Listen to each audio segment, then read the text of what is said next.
അടുത്ത വാർത്ത എന്ന് പറയുന്നത് എറണാകുളം കോതമംഗലത്ത് കാട്ടാന ആക്രമണം ഉണ്ടായി. ബൈക്ക് യാത്രക്കാരായ 2 പേർക്ക് പരിക്കേറ്റു.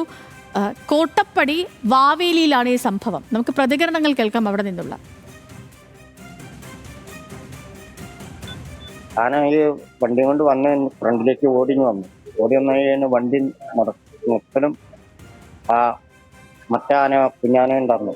ആന വന്നിട്ട് ഞാൻ വണ്ടി നിർത്തി ഇറങ്ങണ വഴി തന്നെ വന്നിട്ട് എടുത്തിട്ട് അങ്ങനെ വണ്ടിയിലേക്ക് വന്ന എല്ലാം വന്നിങ്ങനെ വന്ന് കൂടി കയറണുണ്ടായിരുന്നു.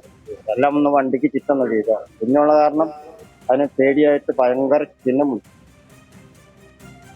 ഓക്കെ, അപ്പോൾ വിവരങ്ങളുമായിട്ട് അബ്ദുൾ റഹീം ചേർന്നു. നമുക്കിപ്പം റഹീമെ, പരിക്കേറ്റവരുടെ ആരോഗ്യനില, ഒപ്പം തന്നെ ഈ ആനകൾ ഇപ്പോഴും ഈ ജനവാസ മേഖലയിൽ തുടരുകയാണോ? എന്താണ് അവിടെ നിന്നുള്ള സാഹചര്യം? എന്താണ്?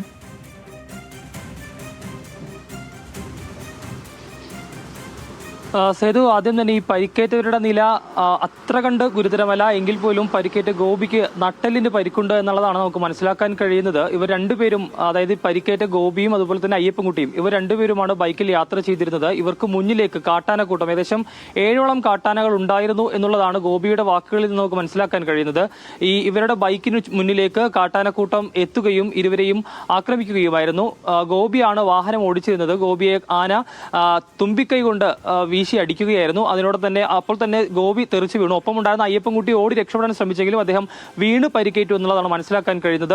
ഈ മേഖല, പ്രത്യേകിച്ചും ഈ കോട്ടപ്പടി വാവേലി മേഖലയൊക്കെ തന്നെ കാട്ടാനശല്യം അതിരൂക്ഷമായ പ്രദേശമാണ്. അവിടെ ആന ഇറങ്ങുന്നത് പതിവാണ്. പക്ഷേ ഇത്തരത്തിൽ ഈ ആക്രമണമൊന്നും കാര്യമായി നേരത്തെ റിപ്പോർട്ട് ചെയ്തിട്ടില്ല. പക്ഷേ ഇതിനു മുമ്പ് ഉണ്ടായിരുന്നെങ്കിൽ പോലും ഈ കഴിഞ്ഞ കുറച്ച് നാളുകളായി കാര്യമായ ആനയുടെ ആക്രമണം ഉണ്ടായില്ല. പക്ഷേ ഇന്ന് അങ്ങനെ ഒരു സംഭവം ഉണ്ടായിരിക്കുന്നു. രാവിലെ 7 മണിയോടുകൂടിയാണ് ജോലിക്ക് പോയ അയ്യപ്പൻകുട്ടിയെയും അതുപോലെ തന്നെ ഗോപിയെയും ഈ തരത്തിൽ കാട്ടാന ആക്രമിക്കുന്ന ഒരു സാഹചര്യം ഉണ്ടായത്. പിന്നീട് ഈ ആനയുടെ അലർച്ച കേട്ടാണ് ആളുകൾ ഓടിക്കൂട്ടിയത്. വലിയ രീതിയിൽ തന്നെ ആന ചിഹ്നം വിളിക്കുകയും ഒക്കെ ചെയ്തിരുന്നു. അപ്പോൾ ഈ സമീപത്തുള്ള ആളുകൾ ഓടിയെത്തുകയും പിന്നീട് ഇവരെ രക്ഷപ്പെടുത്തി മാറ്റുകയുമായിരുന്നു. ഇപ്പോൾ ഈ കോതമംഗലം താലൂക്ക് ആശുപത്രിയിൽ ചികിത്സ നൽകിയതിനു ശേഷം ഇപ്പോൾ സ്വകാര്യ ആശുപത്രിയിൽ പ്രവേശിപ്പിച്ചിരിക്കുകയാണ് ഇരുവരെയും.